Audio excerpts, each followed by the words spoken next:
Electrohomoeopathy के अध्ययन के क्रम में आज हम रोग और रोग निदान वाले भाग में एक बहुत ही इम्पोर्टेंट रोग, बहुत ही प्रमुख रोग, दांतों पर मैल का जमना, है ना। और जो दांतों पर मैल जम जाते हैं तो मैल क्या होते हैं और फिर उसके कारण हमारे दांतों और मसूड़ों में कौन कौन से रोग होते हैं, इसके बारे में हम अध्ययन करेंगे, है ना। दांतों पर मैल क्या होते हैं, किस रूप में आपके दांतों पर मैल जमते हैं, है ना, कारण क्या है उसके, और फिर उससे कौन कौन से रोग आपको हो सकते हैं दांतों के, और फिर कौन कौन से इलेक्ट्रोहोम्योपैथिक औषधियों की मदद से उन रोगों को हम दूर कर सकते हैं, और फिर बचने के उपाय, इससे कैसे बचे रह सकते हैं, दांतों को मैल कैसे नहीं जमे हमारा, इससे हमारे दांतें प्रभावित नहीं हो, इस पर भी हम डिस्कस करेंगे, उस पर भी हम आप लोग चर्चा करेंगे। सबसे पहले हम शुरू करते हैं दांतों पर मैल जमने के कारण होने वाले रोगों में। पहले हम शुरू करेंगे दांतों पर का मैल क्या होता है।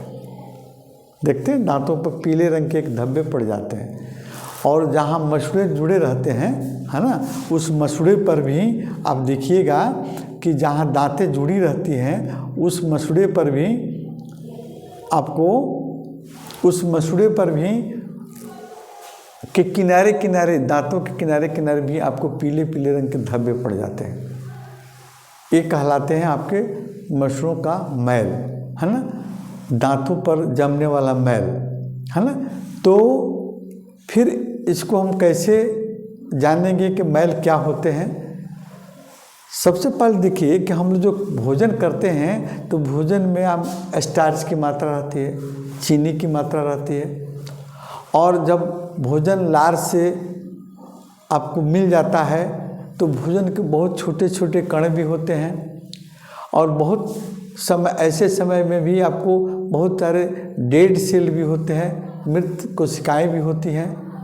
यानी ये मैल जो है आपको हमारे सलाइवा, लार, हमारे भोजन के छोटे छोटे पार्टिकल्स, कण, और फिर बैक्टीरिया, कुछ मृत सेल, है ना, के जमने के कारण एक दूसरे से मिल जाते हैं, मिलकर एक पतला आपको दांतों पर एक पतली चिपचिपी आपको लेयर यानी अब परत जम जाती है, उसी को हम कहते हैं आपको दांतों पर मैल का जमना।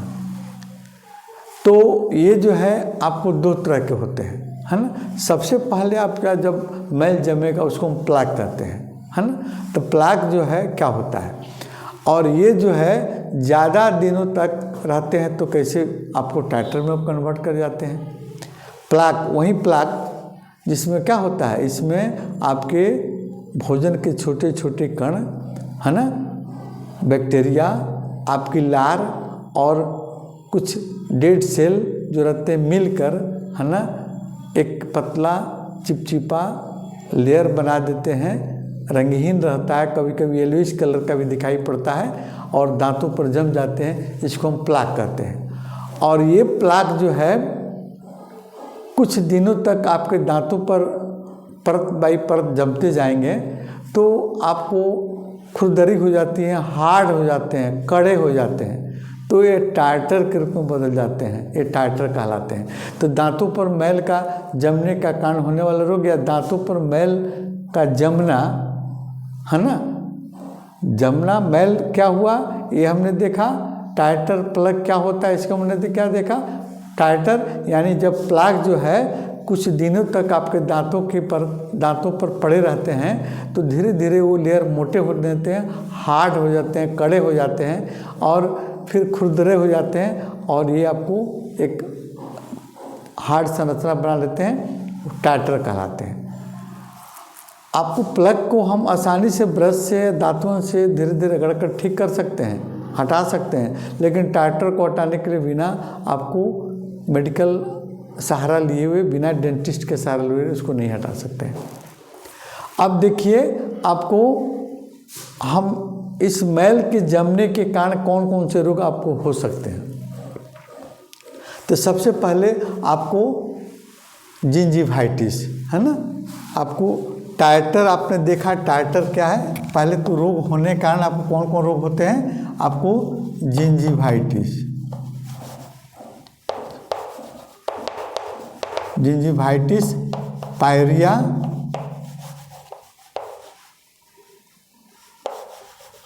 पायरिया, है ना, ये सबसे इम्पोर्टेंट रोग जिंजिवाइटिस और पायरिया। इसके अलावा आपको दांतों में कैविटी का बन जाना, है ना, जैसे आपको, जिसको हम लोग देहाती भाषा में खोड़ीला कहते हैं, दांत के अंदर छिद्र हो जाता है, ऊपर से चाहे साइड से छिद्र हो जाता है ना, वो आपको उसको खोड़ीला कहेंगे। तो सबसे पहले जिंजिवाइटिस देख लेते हैं। जिंजिवाइटिस में क्या होता है? आपके मसूड़ों में सूजन हो जाती है ना, मसूड़े लाल हो जाते हैं, उसमें दर्द होने लगते हैं, उसमें ब्लड आने लगते हैं, कभी कभी पस भी आने लगते हैं। और उसी प्रकार पायरिया जो है, पायरिया में क्या होता है? पायरिया में क्या, आपको मसूड़े और दांतों के बीच एक बैक्टीरियल इन्फेक्शन होता है।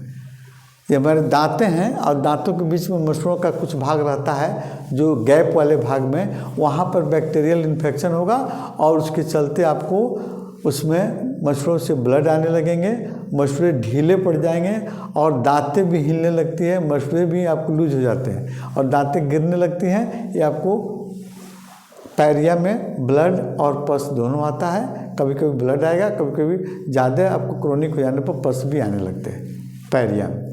उसके बाद आपको दांतों में कैविटी, यानी दांतों का सड़ना या दांतों में गड्ढे पड़ जाना सड़कर, है ना, और उसमें थोड़ी सी आप कोई खाद्य पदार्थ उसमें अगर चला जाता है तो भयंकर तीव्र पीड़ा होती है, दर्द होती है।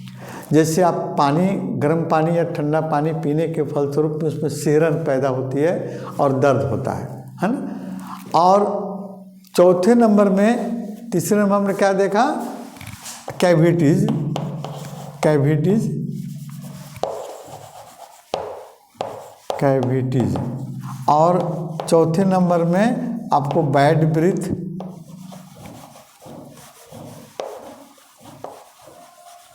बैड ब्रीथ, सांसों से बदबू आना, है ना। जब ये आपको परत जम जाएंगे तो मसूड़ों से प्रभावित होंगे और हमारे सांसों से बदबू आएंगी, है ना। और साथ में दांतों का गिरना, जब आपके मसूड़े ढीले पड़ेंगे, डैमेज हो जाएंगे, ख़राब हो जाएंगे, तो फिर आपके मसूड़े भी हिलेंगे और साथ साथ में दांतें भी हिलने लगती हैं, दांतें में कैविटी रहती है, दांतें गिरने लगती हैं, सड़ने लगती है ना। ये सब कारण आपको कब होते हैं? जब दांतों पर आपका मैल का जमना जारी रहता है, तो ये सब लक्षण आपको देखने को मिलते हैं।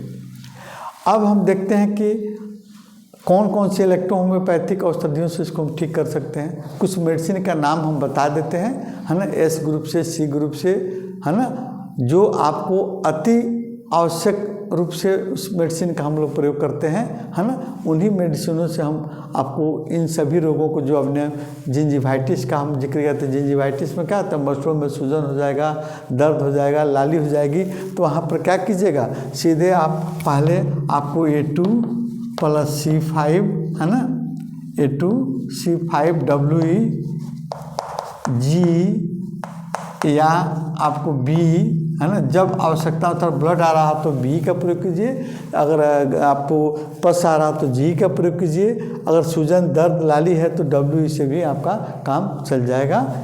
गार्गल कीजिए, कुली कराइए, या इन्हीं सभी औषधियों में, जैसे आपका S ग्रुप है, S ग्रुप का S1, S3, है ना, S5, और C ग्रुप से, है ना, S ग्रुप से आप देखिएगा, S ग्रुप से S1 या S2 या S3, S5, है ना, ये आप S ग्रुप से रखेंगे, और C ग्रुप से C1, C3, C4, C5, और इलेक्ट्रिसिटी ग्रुप से WE,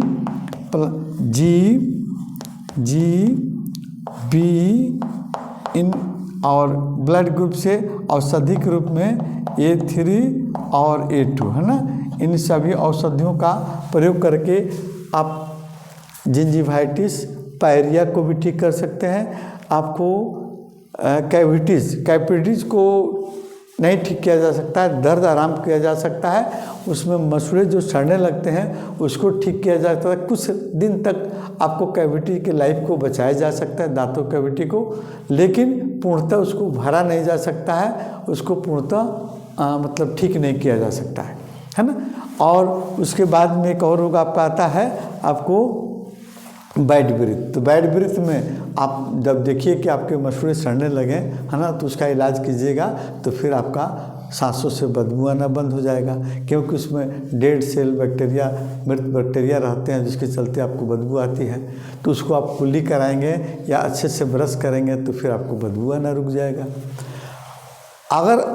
अगर हम लोग मतलब दांतों पर मैल नहीं जमे तो इसके लिए क्या कर रहे हैं हम? अक्सर हम लोग रात सुबह में ब्रश करते हैं, लेकिन अगर ब्रश 2 टाइम किया जाए, 3 टाइम किया जाए, जब हम खाना खाते हैं उस समय हल्का ब्रश कर लिया जाए तो आपको काफ़ी हद तक मैल का जमना को रोका जा सकता है।